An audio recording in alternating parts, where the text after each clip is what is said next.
Hey, how's it going guys, it's Nate here. And as we've mentioned, Skyrim is a game full of various places for the player to visit. However, there are a few locations and rooms within the game that the player is actually unable to access. These locations are mostly what we refer to as test cells. A test cell is a location or area that was built by the developers to test out certain mechanics and features in-game in real time. And at the end of the day, Bethesda just never got around to removing these test cells from Skyrim, so we can still find them. To access these locations, you will need to enlist the help of console commands. So to my knowledge, these areas are only available to PC players. But if you do have a PC and are interested in visiting these locations on this list for yourself, I'll include the exact console commands you need to type in the description down below.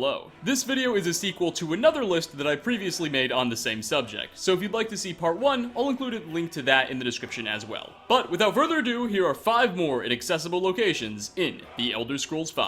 Starting off, we have an area called Magic Visuals Test in the game's files. Within this cell, you can find the animations and visuals produced by various spells and other lighting-related effects. Anything from frozen floating lightning to strange winds can be found here. Additionally, there are also other assets found in the Magic Visuals Test cell. Various Dwemer spheres, soul gems, a weird color panel with varying levels of brightness, and even an unenterable house all exist within this strange location, which is divided in 2 halves. Half of the location exists within a structure similar to what can be found outlining dwarven ruins, and the other half seems to be a collection of rooms connected by hallways, all textured with cobblestone. It seems fairly safe to assume that Magic Visuals Test was not a location that Bethesda expected players to visit, and was likely used as a testing area by the developers to experiment with various visual effects and was just never deleted afterwards. Next, there's a location referred to as Quick Test Cell in the game's console, and it is easily one of my favorites on this list. You see, Quick Test Cell is a large room that's covered in a strange texture that resembles white tiles. Obviously, this texture isn't implemented anywhere else in the game, which is why I find this whole place so cool.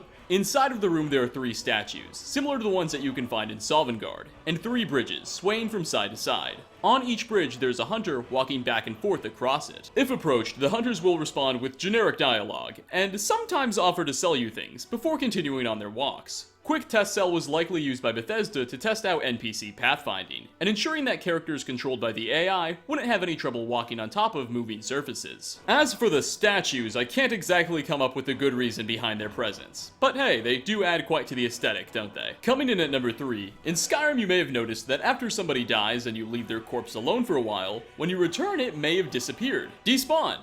Well, if you've ever wondered where these corpses ultimately go, boy do I have the answer for you. Welcome to a room referred to in the game's code as WIDeadBodyCleanupCell. You see, for a significant number of Skyrim's named NPCs, like Ulfric Stormcloak or Rogvir, the guy who gets executed in Solitude, once killed, their bodies don't actually despawn. Instead, they're teleported to this room. It's a very small corridor, with 4 tiny hallways and 2 coffins in the middle of one of them, all lit by an eerie blue-green color palette. At the end of these small hallways are doorways that simply lead to an eternal black void. Depending on how far you've progressed in Skyrim's various questlines and stories, and how many named NPCs have died, this room will be filled with more corpses. In fact, when I tried to spawn into this room using my main character, my PC would freeze, presumably because there were so many bodies in there, so I had to use a secondary character to enter. Keep in mind, only the corpses of unique, named NPCs can spawn in here, and at that, only certain ones. So those bandits pretending to be Imperial soldiers you once killed in a random encounter and the like cannot be found here. Additionally, all of the dead bodies that spawn in this cell will in fact not be wearing any clothes, as if this location wasn't already not making enough sense. Oh, how Sovngarde has gone downhill. For our 4th spot, we have a cell named Spider Warehouse. Now, I am personally a little bit horrified of arachnids, presumably because a bunch of my ancestors got killed by bugs or something, so we're gonna try and get past this one a little bit quickly. It's a small room anyway.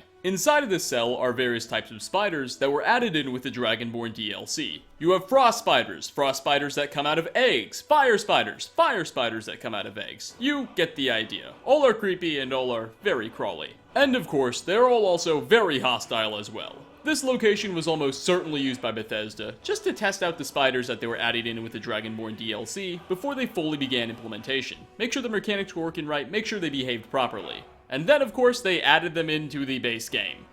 Yay. And finally, last on our list, we have something called warehousecrafting. This is a cell that was developed meticulously, that was almost certainly used by Bethesda as an area where they could test out the crafting mechanics of the game. Spawning into warehousecrafting, you'll enter a large box-shaped room with a variety of crafting, alchemy, and other similar workbenches scattered on the perimeter. Towards the center of the room is a small collection of bookshelves that have literally every type of soul gem and ingot in the game resting on them in large quantities. Gold, moonrock, silver, anything you can think of, all neatly stacked together on these very bookshelves. Presumably, whenever somebody at Bethesda expected to spend a significant amount of time working with the game's crafting system, they could teleport into this room and have access to all of the ores and crafting stations their hearts could ever hope to acquire, rather than individually spawn in every single item they want to use, which could get very tedious very fast. I also just can't get over how neatly stacked and organized the various ingots and soul gems are. It's